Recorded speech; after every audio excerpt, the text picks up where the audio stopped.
On one particular trip, I was about 10 years old.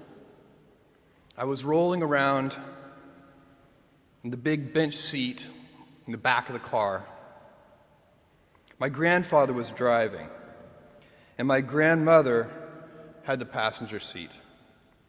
She smoked throughout these trips, and I hated the smell.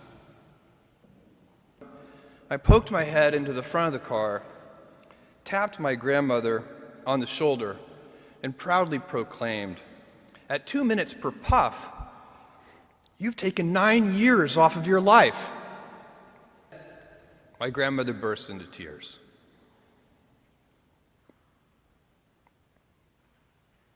I sat in the back seat, didn't know what to do, while my grandmother was crying.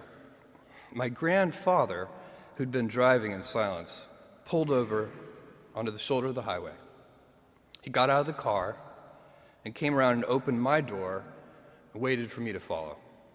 My grandfather looked at me, and after a bit of silence, he gently and calmly said, "Jeff, one day you'll understand that it's harder to be kind than clever."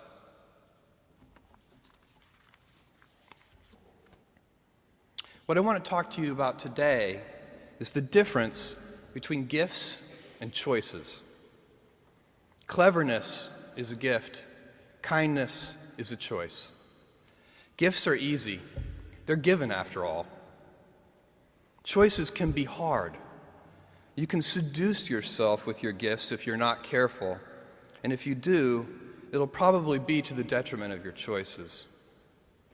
Will inertia be your guide, or will you follow your passions? Will you choose a life of ease or a life of service and adventure?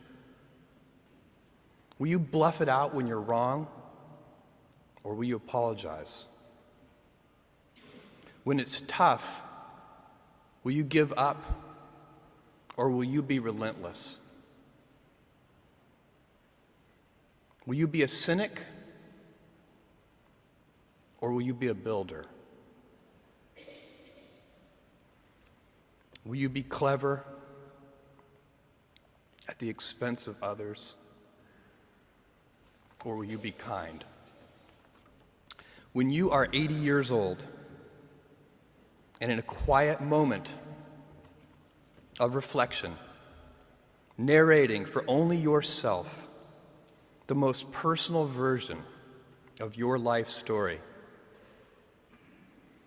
the telling that will be most compact and meaningful will be the series of choices you have made.